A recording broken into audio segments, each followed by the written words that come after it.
Donc maintenant, il nous reste une grosse partie à voir avant de prendre un exemple et puis d'introduire un peu le vocabulaire sur les fonctions. Donc c'est les propriétés, enfin les premières propriétés sur les fonctions. On peut s'intéresser à beaucoup de choses quand on travaille sur une fonction. Et les deux choses les plus simples, généralement, c'est le signe de la fonction et ce qu'on appelle ses variations. Donc le signe, ça va être simplement, est-ce que la fonction va être positive, est-ce qu'elle va être négative, est-ce qu'elle va être strictement positive, strictement négative. Bon, donc là, au niveau des définitions, il y a un certain nombre de choses qui reviennent. Enfin, les définitions vont se ressembler plutôt. Et on va les voir, donc les définitions avec les quantificateurs. Donc si le mot quantificateur ne vous dit rien, je vous renvoie vers la vidéo que j'ai publiée sur les raisonnements et la logique. En fait, très brièvement, les quantificateurs, c'est un ensemble de notations et de symboles qui permettent d'écrire de manière concise, mais de manière précise et rigoureuse, tout un tas de choses. Enfin, des assertions, des propriétés, des implications, des équivalences, tout un tas de choses. Et c'est très pratique pour définir les choses. Donc là, ici, on va se restreindre donc à une fonction qui va de d'un sous-ensemble de R qu'on va noter I et à valeur réelle. Donc pour se placer dans le cadre du programme de terminale. Enfin, pas seulement de terminale, enfin du lycée et même de la fin du collège. Donc ici, on va dire que f est positive.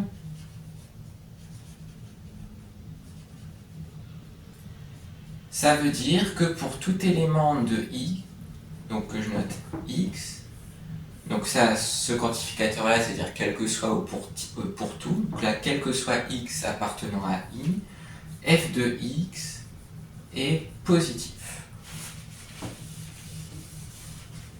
Donc ça, c'est la définition d'une fonction positive. Bon, sans trop de surprise, si on dit que f est négative, ça va être à peu près la même chose, sauf qu'au lieu d'avoir f de x positif, eh bien on va avoir f de x qui sera négatif pour tout élément de i. Il y a aussi les variantes avec strictement positive et strictement négative. Donc là, simplement pour strictement positive,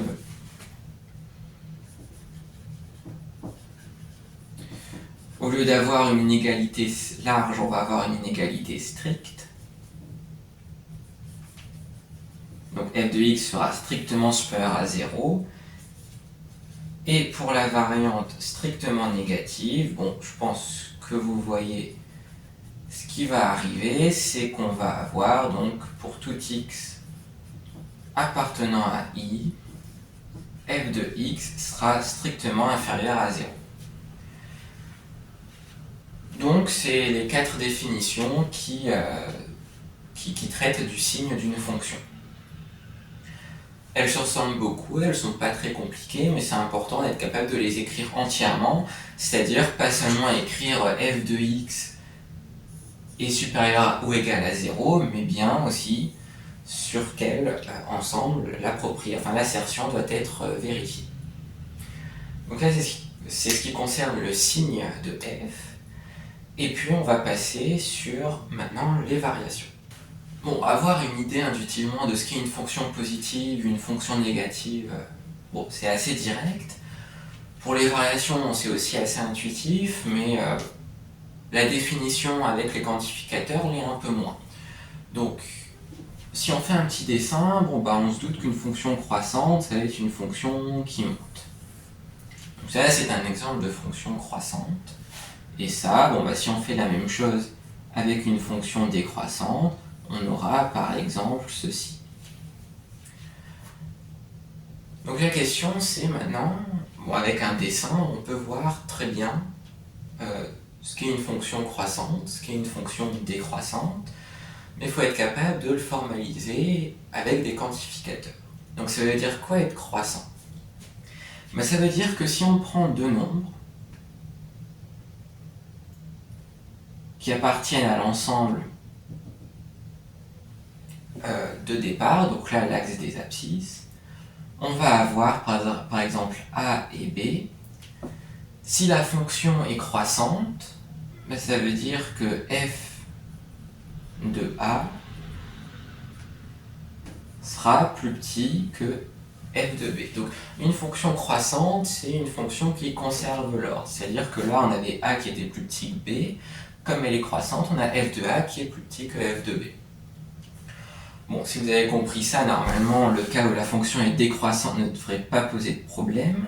Donc là, si on reprend deux réels a et b, donc toujours avec b qui est plus grand que a, et bien là, ça va être l'inverse. On va avoir f de a qui va être plus grand que f de b. Donc une fonction décroissante, c'est une fonction qui renverse l'ordre. Donc là, ici, si on note f est croissante, ben ça veut dire que si on prend... Enfin, globalement, je vais écrire ce qu'on a fait là, mais en le formalisant avec des quantificateurs. Donc qu'est-ce qu'on a fait? Si on a pris deux nombres dans l'ensemble de départ, donc qui appartiennent à i carré, de sorte que, donc là, je vais essayer de garder les dessins, de sorte que a était plus petit que b. Bon, ici on va plutôt prendre une égalité stricte, donc qui était strictement plus petit que b. Et bien ça implique, dans ce cas, si on a cet ordre-là, bah, que l'ordre sera conservé, donc que f de a sera plus petit que f de b. Donc là, c'est une inégalité stricte, ici une inégalité large, parce que une fonction, par exemple, qui serait constante sur un morceau, par exemple ça, constante et elle remonte, c'est une fonction qui peut être considérée comme une fonction croissante. Donc c'est pour ça, ici, ça pose pas de problème, enfin, c'est pas que ça pose pas de problème, c'est il faut une inégalité large pour que ce genre de fonction soit effectivement considérée comme croissante. Maintenant, bon bah f est décroissante. On a dit que dans ce cas-là, la fonction renversait l'ordre. Donc bah la définition va être quasiment la même, à la différence près que cette fois-ci, f de a sera plus grand que f de b. Et maintenant, il y a f est strictement croissante. Donc ça, on s'interdit le cas où la fonction est constante, comme ce que j'ai dessiné avant, là. Ce cas de figure, on se l'interdit, maintenant qu'on veut des fonctions strictement croissantes. Mais bon, l'idée est la même, hein, ça veut dire simplement qu'ici on ne pourra pas avoir égalité entre les deux, si on ne pouvait pas avoir égalité ici entre les deux. Donc on aura pour tout AB appartenant à I carré, A strictement plus petit que B implique f de A strictement plus petit que f de B. Et puis pour la variante strictement décroissante, bon, bah encore une fois, ça va être très similaire. Et on va avoir donc toujours notre couple de valeurs dans l'ensemble de départ, qui sont toujours ordonnées de la même manière, mais en fait c'est l'ordre sur les images qui changent ou ne changent pas, et là, vu que la fonction est strictement décroissante, l'ordre est changé également.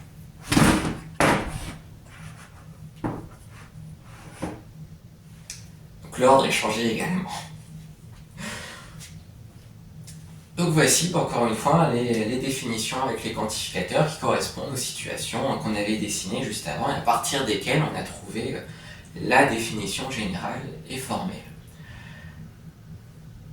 Donc voilà, donc ça fait beaucoup de choses théoriques, mais encore une fois, au début c'est perturbant, c'est difficile à comprendre ce genre de phrases, enfin d'assertions, mais avec de l'entraînement ça devient très lisible et on finit par lire ça comme on dirait du français.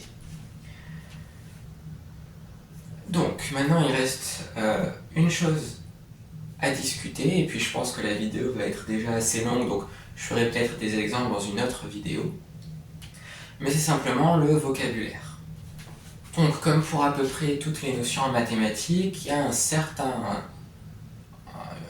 nombre de mots de vocabulaire à connaître pour parler des fonctions. Ça fait partie du packaging. Il y a les définitions, les propriétés, le vocabulaire. Donc là, ici, bon, si on reprend une fonction, hein, donc là, je peux la réécrire en plus grand. Donc là, une fonction qui partait d'un intervalle de R et qui allait dans R, donc une fonction réelle à variable réelle, et qui associait x à f de x. Donc, il y a deux types d'objets, enfin par rapport à la fonction, en fait, il y a deux grands types d'objets. Donc du côté de l'ensemble de départ, on va parler de ce qu'on appelle les antécédents.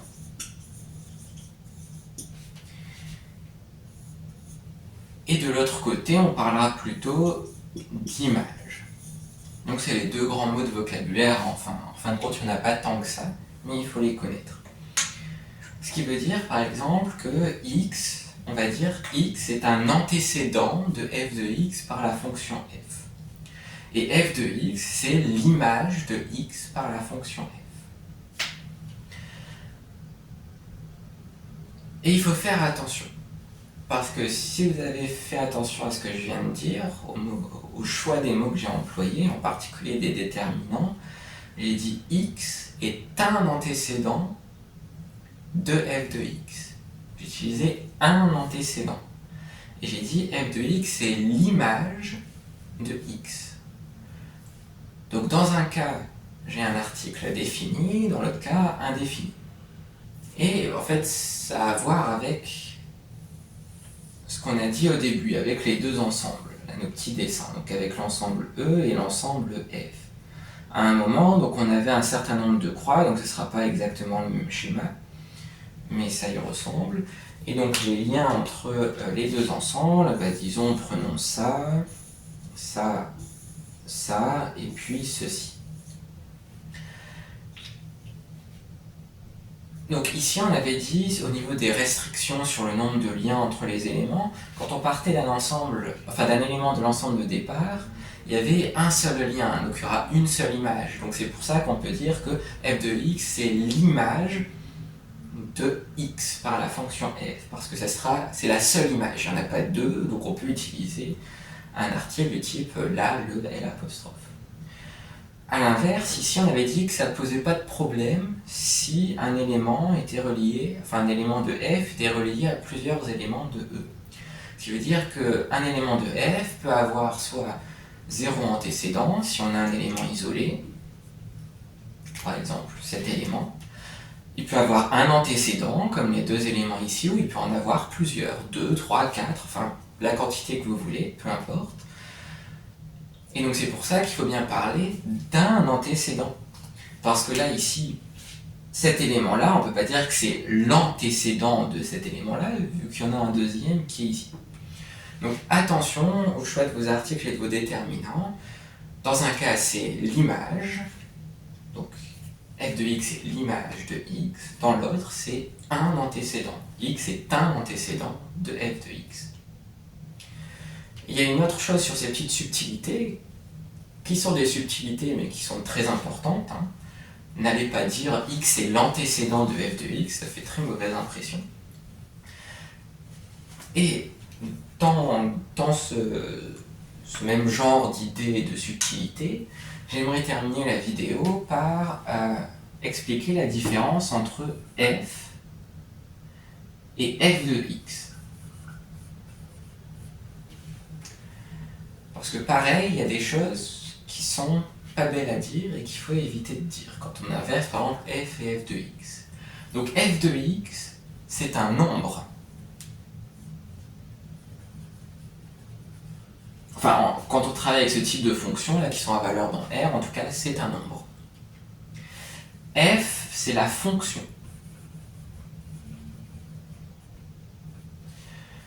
Donc ici, on a des objets de nature différente. Ils sont proches, f, f de x, je suis d'accord au premier abord, c'est pas flagrant que c'est deux choses différentes.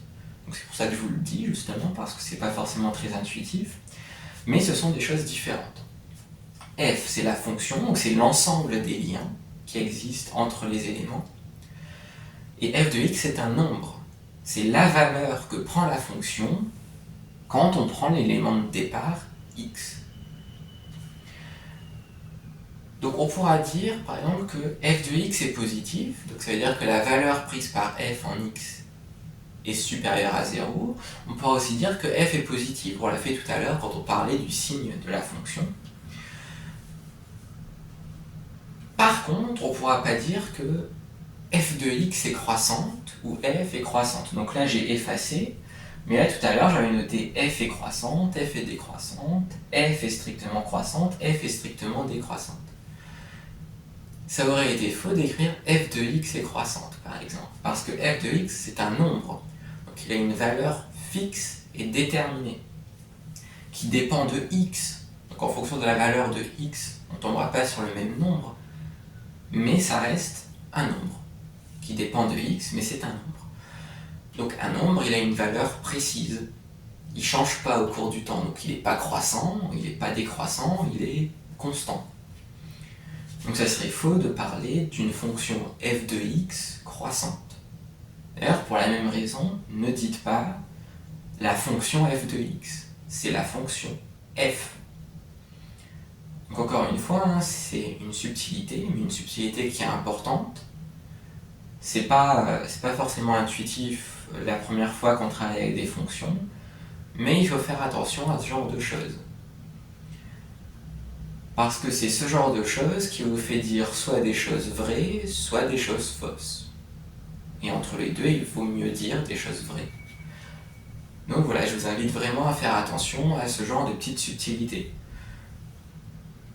Si vous inversez les deux, vous saurez peut-être quand même répondre aux questions, mais c'est important.